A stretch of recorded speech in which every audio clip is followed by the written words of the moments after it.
Welcome on in, Lorewalkers, to a tale about the new set of Magic the Gathering, soon to be released at the end of April. Here, I, Ashen Wings, will be going over the general details of the story connected to this set, and any small details that occur within it, but aren't quite told to us. Without further ado, here's the TLDR of the lore from the newest set of Magic the Gathering, The Streets of New Capenna.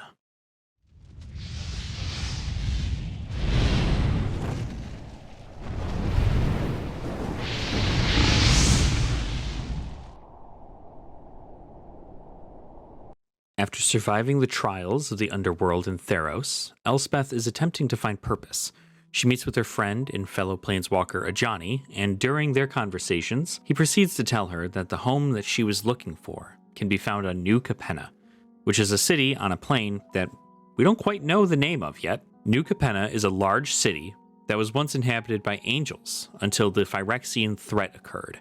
During this Phyrexian threat, the angels had to make a deal with their demon inhabitants to defeat the Phyrexians, and in doing so hid themselves away whilst giving the demons the run of the place. The demons then started to make factions called families, and these demon families would be the chaotic governmental body that ran the city.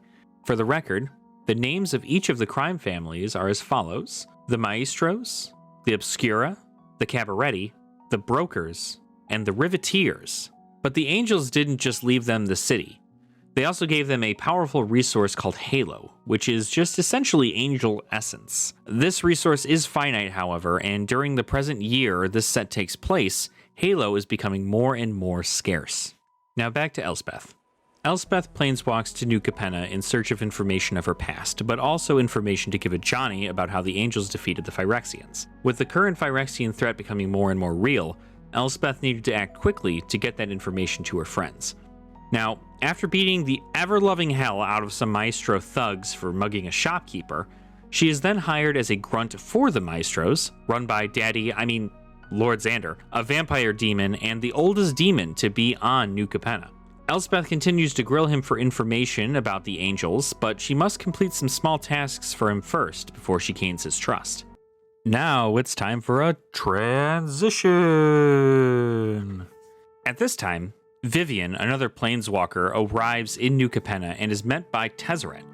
Tezzeret then invites her to join him in learning about a new plan to defeat the Phyrexian Scourge. Tezzeret brings Vivian to see Urabrask, a Phyrexian praetor who was harmed by Tezzeret's ferrying him across the planar bridge. Vivian then learns that Tezzeret is not only working for Elesh Norn, another praetor and current leader of New Phyrexia, but also with Urabrask. Although Urabrask does not want what Elesh Norn wants, and will fight tooth and nail to take her down. Urabrask is starting a revolution in New Phyrexia, but he needs to study the resource Halo to defeat other Phyrexians. Vivian is tasked with finding Halo for Urabrask to study, and is also told to find Elspeth, because Elesh Norn fears her, and any advantage Urabrask could take, he would. While looking for Halo, Vivian came across Elspeth during one of her missions and gained her trust. They were quickly separated, and Vivian returned to Urabrask to deliver the news. Urabrask will be ready to leave this plane when Elspeth is ready, for he believes she will be the one to lead the revolution of New Phyrexia. Vivian is then told about a party happening and to keep an eye out for the adversary. Vivian then prepares for the battles to come and heads to the crescendo. It's another transition. In the shadows, a demon only known as the Adversary, who is not aligned with any of the 5 crime families, is planning to overthrow New Capenna and steal what the people of the city are calling the Font. The Font will be revealed during the Crescendo, which is a big party thrown by the Cabaretti, another of the demon families of New Capenna. Elspeth is told by Lord Xander to go to the Crescendo to gain more information about the Font during its unveiling. At the party, Elspeth meets with the Cabaretti and infiltrates herself into their good graces. She then learns that the Font is none other than a small girl by the name of Giada. Giada can create Halo at will, although it does take a toll on her mentally and physically when she produces it. Once it is unveiled that Giada is the Font, the Adversary makes his move. During the unveiling, the Adversary attacks Lord Xander in his office and kills him, ridding the city of one of the 5 heads of the families. Chaos rises in the streets as the crescendo is crashed by a bunch of the Adversary's goons as well. In a panic, Elspeth finds Giada and protects her as they try to make their way to safety. Vivian runs into both of them and also helps as well.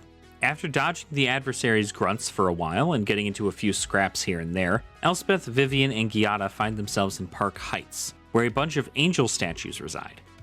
Giada feels power coursing through her while near these statues, alluding to the fact that Giada is a descendant of the angels that once ruled New Capenna. If the whole, create Halo at will thing wasn't a big factor into that. At this time, the adversary finds them and attacks, hoping to defeat the Planeswalkers and take Giada for himself. Vivian sees the adversary and feels the same power she has within her, in him as well. Turns out the adversary is none other than the demonic Planeswalker Ob Nixilis, who was last seen during the War of the Spark. Ob Nixilis and Elspeth battle, and Elspeth is wounded. Her blade is not fit for her, and so she cannot wield it properly. Giada taps into her angelic power, and a blast of light fills the room. With Giada now in full angel form, she gives some of her power to Elspeth, healing her wounds and changing her weapon to a halo-infused blade, granting her immense strength. Now, it's good to note here that at this point, Giada essentially ascends and is also releasing all of the angels from their statue-like state. Although this is never truly brought up in the story, pretty sure it happens here. But if I'm wrong, make sure to call me an idiot in the comments and correct me. Now back on her feet, Elspeth lunges at Ob Nixilis and wounds him. Ob Nixilis doesn't like to die, so he planeswalks away to another world. Elspeth, now feeling like she knows what her purpose is, comes to terms with her past, and we realize that she might even have an angelic lineage as well. With Ob Nixilis taken care of, Elspeth and Vivian go back to the Maestro's headquarters to learn more about what Lord Xander had tucked away in his library. These books had the entire history of New Capenna, and Elspeth had learned that Halo is what had helped defeat the Phyrexians on this plane the last time, so Ajani needs to know about it. Luckily, Lord Xander had a hidden cache of Halo in his library, so she collected it to bring back to Ajani. Vivian then tells her of Urabrask's plan and the revolution that's happening in New Phyrexia, hoping that with this newfound resource and the assistance of Elspeth, the Phyrexians can be stopped once and for all. And that's it. That's the story of New Capenna. I really wish they gave us more of an idea of the plane this is on and maybe some more background than just this one city. When we look at planes like Zendikar, it's the entire plane filled with raw mana and nature, and then the lore kind of dips into the small villages that are on Zendikar. Whereas here, we learn that New Capenna is a place, but not the plane on which it's on. Could this be kept a secret on purpose? Who knows? All I know is that I love the theme of this set with it being in an old gangster mob kind of setting. Although I do wish they didn't just rush the ending and we got more angel lore. But oh well. I'm sure with it being as open-ended as it is, we'll be back on this plane soon enough. So thank you so much for watching. Please make sure to give this video a like and also subscribe to the channel if you haven't yet.